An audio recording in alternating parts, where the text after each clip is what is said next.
Всем привет! Всем Божьего благословения! Меня зовут Максим. Я являюсь мастером православного колокольного звона. Также я являюсь представителем молодежного отдела Волгоградской епархии. Сегодня я вам расскажу о православном колокольном звоне Благовест.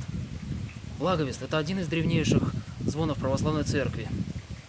Благовест – от слова «благая весть», то есть благая весть о начале богослужения. Благовест – это мерные удары в самый большой колокол, имеющийся на колокольне. Их бывает от 12 до 40. Различают также виды благовеста. Обычный, то есть с промежутком где-то примерно 10 секунд между ударами. Постовой, редкий, который обычно совершается во второй или в третьей по величине колокол.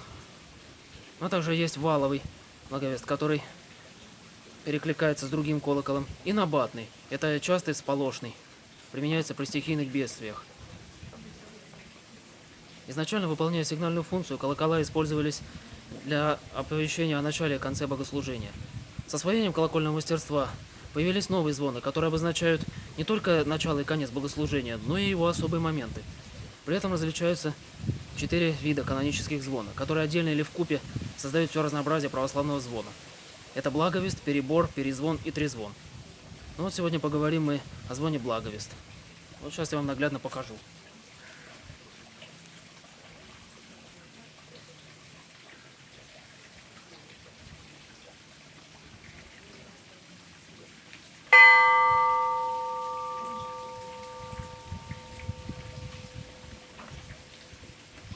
Итак, первый удар, а точнее первые 3 удара, идут до полного затухания.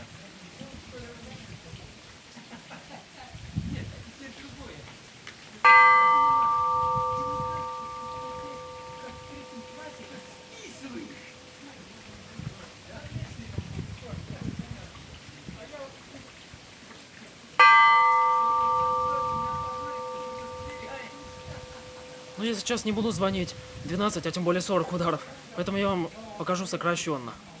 А также представлю вам один из вариантов будничного звона.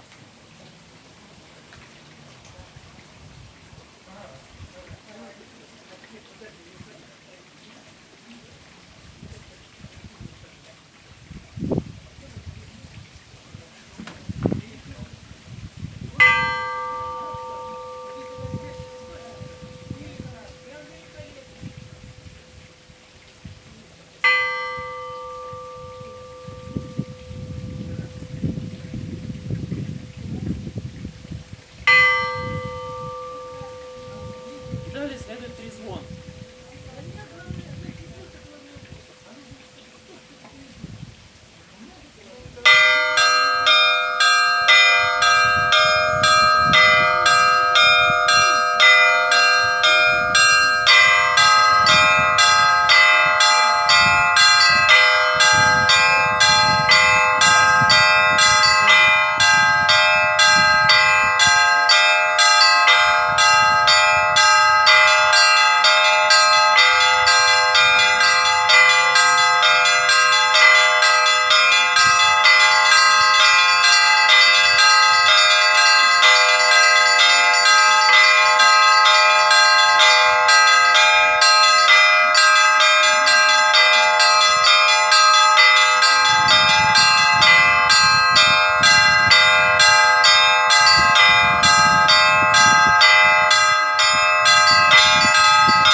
Чтобы освоить такой простой звон, не нужно иметь музыкального образования. Ну что ж, на этом у меня все. Ставьте лайки. С нами Господь Бог.